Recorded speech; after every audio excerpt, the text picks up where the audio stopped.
রোজ সকালে যে সূর্যকে আমরা দেখি তাকে আমরা একটি আগুনের গোলা ভাবি, কিন্তু আপনি কি জানেন মহাকাশে কোনো অক্সিজেন নেই, তাই সেখানে কাঠ বা কয়লার মতো আগুন জ্বলা অসম্ভব।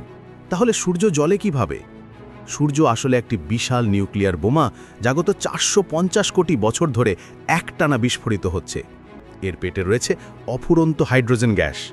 সূর্যের প্রচণ্ড অভিকর্ষ বল বা গ্র্যাভিটি এই হাইড্রোজেন পরমাণুগুলোকে একে অপরের সাথে পিষে ফেলে হিলিয়ামে পরিণত করে।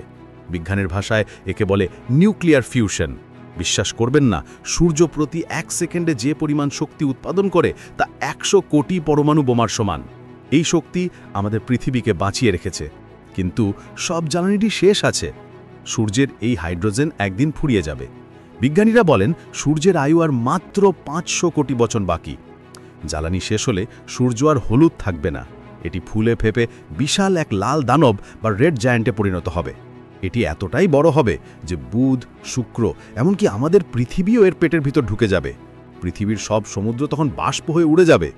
অবশেষে বাইরের সব স্তর ঝেড়ে ফেলে সূর্য একটি ছোট্ট নিভু নিভু সাদা তারা বা হোয়াইট ডোয়ার্ফ হয়ে মহাকাশে অনন্তকাল ভেসে থাকবে। অর্থাৎ আমাদের সূর্যেরও মৃত্যু আছে, তবে তা দেখার জন্য আমরা কেউ বেঁচে থাকব না।